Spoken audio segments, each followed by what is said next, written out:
Nimeshukuru sana kukaribishwa hapa na nashukuru sana kuwa mmoja wenu. Mimi kama mama wa hii soko nashukuru wenye wameanzisha hii maneno, kwa sababu najua ni maneno ya sisi tujifungue.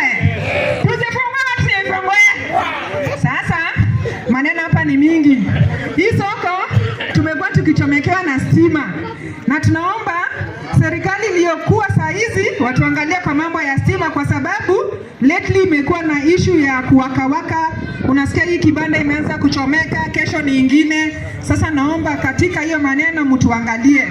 Kitu kingine naona mkiongea kuhusu empowerment. Kuna ingine nimesikia Nairobi what?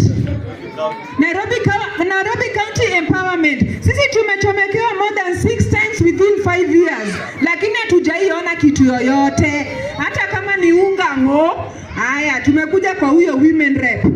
You have begun 10 years to change people's life, but wewe hakuna nothing. So this time around 2027, kiti ya women rep lazima tuangalie mtu ambayo hako na uwezo ya kusaidia watu, hako na uwezo ya kuandika proposal to the international community, hako na uwezo ya kutafuta pesa na ilete wananchi, sivyo?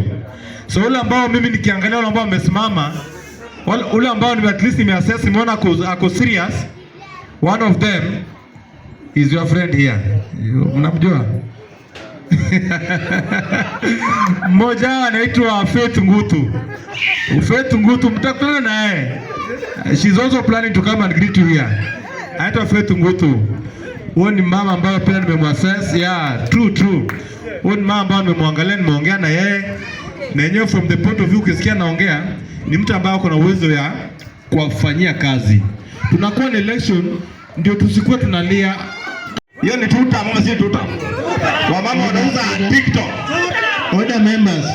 Wacha kidogo. Wacha ongea mera. Wamama si wanauza mali yao TikTok.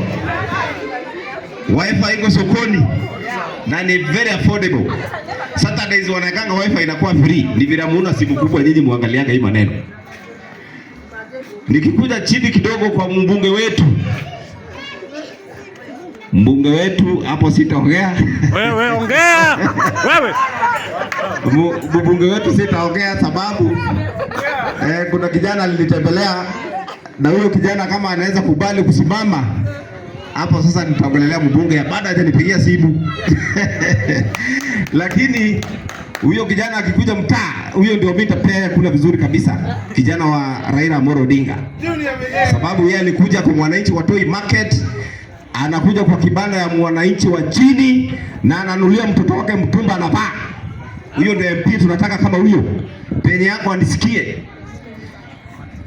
Mr. Speaker, mimi juzi nikitembea nikaenda ng'ambo.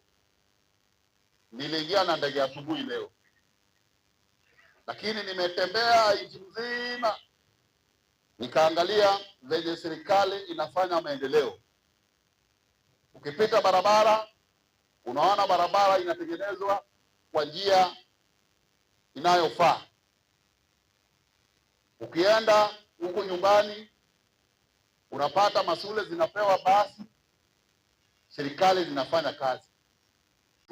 Tupee Bwana President 2 term aendelee na kazi.